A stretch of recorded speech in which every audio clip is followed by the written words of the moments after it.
पाते हैं, छिपाने में भी कोई बुराई नहीं है। बुराई तब है जब 30 साल की घोड़ी कहती है कि मैं 16 साल की हूँ। विडम्बना तब होती है जब वो 30 साल की अपने आप को छोरी कहती है कि मैं 16 साल की। आप सभी चैनल को सब्सक्राइब कर लीजिएगा। जो भी यूट्यूब पर देख रहे हैं चैनल को सब्सक्राइब कर लीजिए और शेयर कीजिएगा। राधे राधे दोस्तों, स्वागत है आपका हमारे YouTube चैनल उषा भक्ति मार्ग में। बात करेंगे हम आज ऐसे लड़के की जो कि पंडाल में आता है, कहता है गुरुजी मैं कुछ भी अच्छा काम करना चाहता हूँ या करता हूँ, किसी के लिए भी अगर भलाई करता हूँ तो उल्टा मैं ही फंस जाता हूँ। तो गुरुजी ने उस व्यक्ति को क्या समझाया दोस्तों, आज का वीडियो बहुत ही ज्ञानवर्धक होने वाला है, बीच में छोड़ के ना जाइएगा। बाकी की स्टोरी तो आपको पूरी वीडियो देखने के बाद ही पता चलेगी। तो दोस्तों आज का वीडियो बहुत ही अच्छा होने वाला है, इंटरेस्ट होने वाला है। आइए देखते हैं आज का वीडियो। मेरा नाम अभिषेक पांडे, बनारस से आया हूँ। गुरुजी मुझे एक प्रश्न करना था कि आपने हमेशा ये बताया कि दूसरों की भला करो और दूसरों का जब भी करो अच्छा करो, लेकिन गुरुजी मैं हमेशा अच्छा करता हूँ, उसके बाद दूसरा कोई मुझे गलत क्यों बोलता है? क्या अच्छा किया आपने और क्या गलत बोला? जैसे किसी भी को मतलब हॉस्पिटल जाना हो और चाहे अगर कोई लड़का परेशान करता है तो उसको मैंने समझाया कि ये आपको परेशान कर रहा है, उसके बाद वो ये लड़का उसको ऐसा पढ़ा देता है कि वो हमको ही बोलती है, मतलब कलंक एक तरह से हम ही को लग जाता है वापस। देखो, जो उचित है वो अच्छे काम आप करते रहें और ज़्यादा ये चक्कर में नहीं पड़ना, वो अपने को ध्यान रखना है। ज़्यादा चक्कर में नहीं पड़ना है ना। हमें भलाई का काम करना है, करते रहो, पर इन्वॉल्व नहीं होना बहुत ज़्यादा उस चीज़ में। जो ज़्यादा मीठा होता है वो अपना नाश कराता है। देखो तो मीठे गन्ने को कोल्हू में पेरा जाता है, ज़्यादा मिठास गन्ने में होती है इसलिए कोल्हू में पेरा जाता है। भलाई करना अच्छी बात है, सबका भला करो। आपने सबका भला किया है, ईश्वर आपका उस भलाई का फल देंगे। पर हमेशा देखो, कभी किसी जिस मैटर में आपको पढ़ना चाहिए उसमें तो पढ़ो, उसमें तो बोलो, जहाँ बोलना है वहाँ तो बोलो। अब जैसे पति पत्नी लड़ रहे हैं और आप तीसरे ने बोल दिया, तो ये सत्य है कि आप भले बोले हैं अच्छा, पर वो दोनों कल पति पत्नी एक हो जाएंगे और आपको बुरा, तुमने ऐसा कह दिया था। तो कहावत भी है, पति पत्नी के बीच में जो बोले वो लबरा।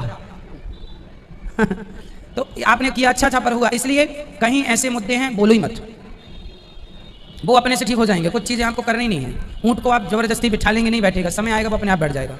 कुछ चीज़ें भलाई का काम समाज का करते रहो, पर किसी लड़की के चक्कर में ना पड़ना चाहिए। बोल देना चाहिए, समझा देना चाहिए, भाई ऐसा नहीं ऐसा, बाकी तुम जानो, तुम चूल्हे में जाओ, हमें क्या करना है ना। गुरुजी गलत नहीं देखा जाता ना हमेशा? नहीं, गलत ठीक है, हम बोल सकते हैं।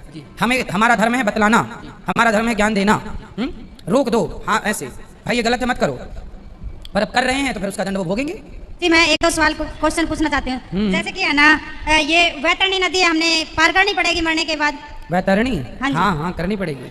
अच्छा, दूसरा क्वेश्चन है क्या, जैसे कृष्ण की बहनों के बारे में बताते हैं, जैसे आप कृष्ण भगवान की बहन, कृष्ण भगवान की बहनों के बारे में, जैसे ये माया, ये क्या थी, ये विंध्यवासिनी जैसे? हाँ, तो क्या भगवान की बहन है ये जो विंध्यवासिनी मैया है ना, जो नवरात्रि है, जो देवी है ना, जो हम 9 देवियों की पूजा करते हैं। एक्चुअली ये देवी यशोदा माँ की बेटी हैं। जब वसुदेव जी भगवान कृष्ण को लेकर गए, उस समय यशोदा ने भी एक कन्या को जन्म दिया। वही कन्या को कंस ने पटका पत्थर पर, तो हाथ से छूट के आकाश में गई, और वही नवरात्रि के रूप में 9 देवियों के रूप में वही पूजी जाती हैं।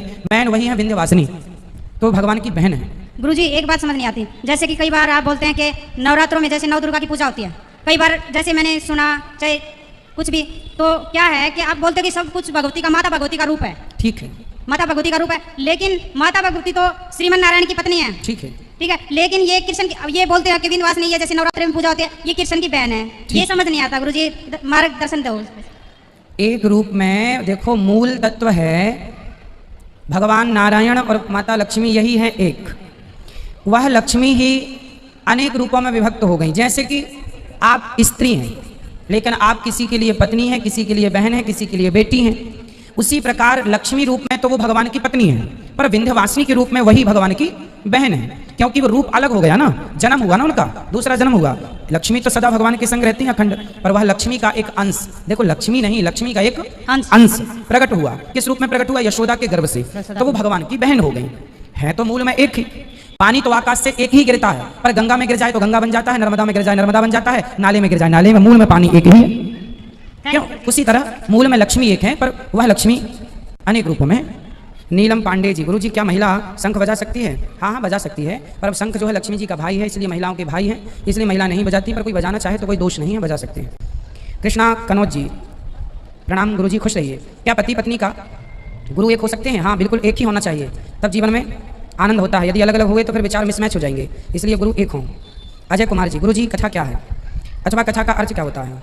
जन्म जन्म की जो भाग दौड़ की थकावट है, जन्म मृत्यु की, वो मिटाने के नाम का नाम कथा है। और भगवान की कथा ही जीव मात्र के समस्त पापों को समूल नष्ट करती है, वो कथा है। हर्ष गुप्ता जी, मेरा यह सवाल है कि बिना ध्यान के मंत्र का जाप मंत्र का कोई प्रभाव नहीं पड़ता है कि नहीं? देखो, ध्यान ठीक है, ध्यान करके मंत्र जाप करना चाहिए, तो सर्वश्रेष्ठ विधा है, पर शुरुआती दौर में ध्यान लगता नहीं है ना। जैसे पहली बार स्कूल बच्चा जाता है, बच्चा जब स्कूल जाता है तो उसका मन नहीं लगता, पर स्कूल जाता है और जाता जाता फिर क्या होता है, मन लगता है। ऐसे तुम्हारा मन ध्यान ना लगे भगवान में, फिर भी नाम जपो, फिर भी पूजा करो, लगेगा, थोड़ा इंतजार करो, एकदम से नहीं होगा पर होगा। शुरुआत में नहीं होता, पर नहीं हो रहा है तो आप छोड़ देंगे तो कभी लगेगा ही नहीं। इसलिए ना लगे तो भी मन भगवान में लगाओ, पूजा करो, आगे लगेगा। आदर्श त्रिपाठी जी का प्रश्न है, गुरु जी आत्मदेव जी कौन है? कथा में आपने नाम लिया था। धुंधकारी, गौकर्ण जी और धुंधकारी के पिता, उनके पिता आत्मदेव हैं, जो अपनी आत्मा में परमात्मा का दर्शन करें, उन्हें आत्मदेव कहते हैं। पहली कथा के दिन बताए थे, सुखदेव जी कहते हैं परीक्षित जी को कथा सुनाए थे। ठीक है। तो इन दोनों लोग के अलावा और किसी को कथा नहीं था? ना ना ना, और बहुत लोग थे वहाँ। नहीं, तो दूसरे वक्ता संकादिक ऋषि बने, तो उन्हें कौन सुनाया? उन्हें ऐसा हुआ कि सबसे पहले भागवत भगवान नारायण ने ब्रह्मा, मैंने बोला था कि इस धरती पर सबसे पहले सुखदेव भगवान ने राजा परीक्षित को कथा सुनाई, जबकि सनकादि धरती के आदमी नहीं है।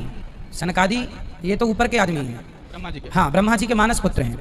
तो सबसे पहले भगवान नारायण ने भागवत सुनाई ब्रह्मा जी को, और ब्रह्मा जी ने सुनाई थी सनकादियों को। तो ये भागवत सनकादियों को ब्रह्मा जी ने सुनाई थी। इसी तरह और भी लोग जो हैं तीसरे चौथे, ऐसा ही है। फिर ये सब महापुरुष थे, साक्षात भगवत अवतार हैं। इस पृथ्वी पर भागवत सुखदेव जी के द्वारा अवतरित हुई। और ये विश्वास कैसे किया जाए? मतलब किसी चीज में मुझे विश्वास नहीं जल्दी होता है। जैसे किस पे नहीं होता? मतलब हर चीज पे, जैसे हाँ, जैसे मतलब कोई पढ़ाई लिखाई हो या किसी चीज पे, किसी इंसान पे, कोई चीज भी हो। विश्वास किसी व्यक्ति पे करने की जरूरत नहीं है, विश्वास भगवान पे कीजिए। दुनिया पालों पे विश्वास करेंगे, एक न एक दिन टूटेगा, भगवान पे करेंगे कभी नहीं टूटेगा। अब आपको निर्णय लेना है किस पे विश्वास। आप कितना भी अच्छा फ्रेंड बना लो, कितना भी अच्छा आप जान लुटा दो किसी पे, लेकिन आज का पानी ऐसा है वो विश्वास तोड़ेगा तोड़ेगा तोड़ेगा। छोटी की कथा और प्रश्नोत्तरी बहुत अच्छी लगती है गुरु जी। मेरा सवाल है कि कई स्त्रियां अपनी उम्र क्यों नहीं बताती? उम्र छिपाने के पीछे का कारण क्या है? शास्त्र कहते हैं अपनी उम्र को नहीं बताना चाहिए। शास्त्र कहते हैं नहीं बताना चाहिए। क्यों नहीं बताना चाहिए? उम्र को इसलिए नहीं बताना चाहिए, ये उस जमाने की बात है जब राजा महाराजा लोग अपनी उम्र नहीं बताते थे। क्यों नहीं बताते थे? यदि वो कह दें कि हम 60 साल के हो गए हैं तो दुश्मन राजा को लग जाता था, राजा तो बुढ़ा हो गया, मार देंगे। इसलिए उम्र नहीं बताते थे, ताकि एक भय बना रहे कि भाई अभी जवान है, लड़ना मत। इसलिए उम्र छिपा के रखते थे। इसलिए आज भी वो परंपरा कुछ लोगों को ज्ञान है तो नहीं बताते, अपनी उम्र छिपा के रखते हैं। पर कई लोग बताते हैं, तो बताने में भी कोई बुराई नहीं है, और छिपाते हैं, छिपाने में भी कोई बुराई नहीं है। बुराई तब है जब 30 साल की घोड़ी कहती है कि मैं 16 साल की हूँ। विडम्बना तब होती है जब वो 30 साल की अपने आप को छोरी कहती है कि मैं 16 साल की हूँ, और 30 साल का छोरा कहता है कि मैं 16 साल का हूँ। तब दोष है। उम्र छिपाइए, अच्छा है, पर झूठ ना बताइए। छिपाना ठीक है, झूठ बताना गलत। ठीक। कृष्णा सागर जी, गुरु जी दरिद्रता दूर करने के लिए घर के दरवाजे के बाहर क्या होना चाहिए? शंख, तिलक और चक्र, जो कि हमने कथा में बताया, द्वार पर लगाना चाहिए। अर्जुन जी प्रश्न कर रहे हैं, गुरु जी घर के बाहर नींबू मिर्ची लटकाने से क्या होता है? कुछ नहीं, मूर्खता है।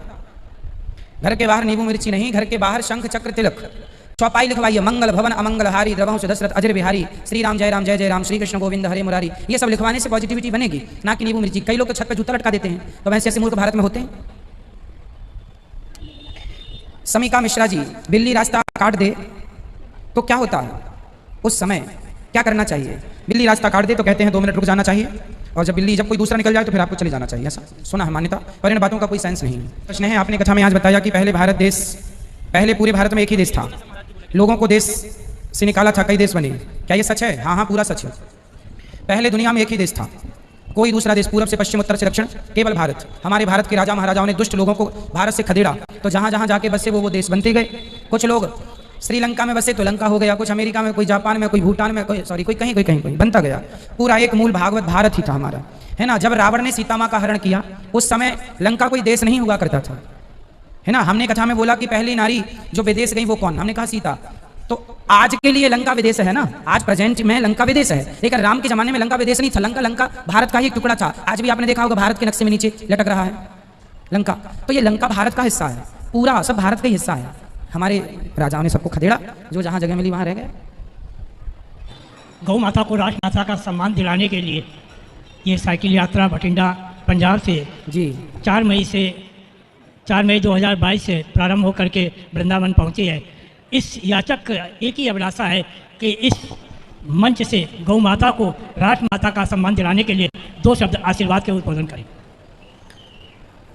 गौ माता तो राष्ट्रमाता है ही, बस अब सरकार डिक्लेयर कर दे, बस इसका इंतजार है। जी तो गौ माता को कोई माने ना माने पर राष्ट्रमाता वो ऑलरेडी है। जी हाँ। बस सरकार की मोहर लगनी बाकी है। तो सरकारों का काम है कि मोहर लगाए। कई बार इस पर बड़े बड़े आंदोलन हो चुके हैं पर अभी तक कोई सफलता मिली नहीं, पर मुझे विश्वास है कि आगे सफलताएं मिलेंगी और गाय को राष्ट्रमाता बनाया जाएगा। राष्ट्रमाता बनाने से गाय बचेगी, गाय बचेगा तो राष्ट्र बचेगा। सही है।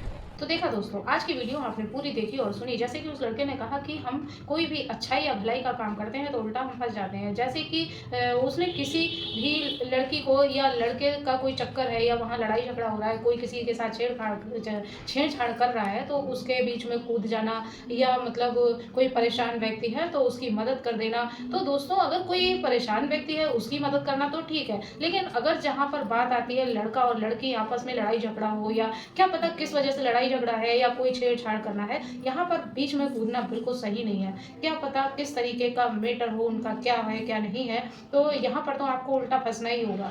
तो आजकल के बच्चों को चाहिए कि किसी भी ऐसे गलत मैटर में ना पड़े कि जिसमें आप सहानुभूति दिखा रहे हैं और वो दिखाने का कोई मतलब ना हो वहाँ पर।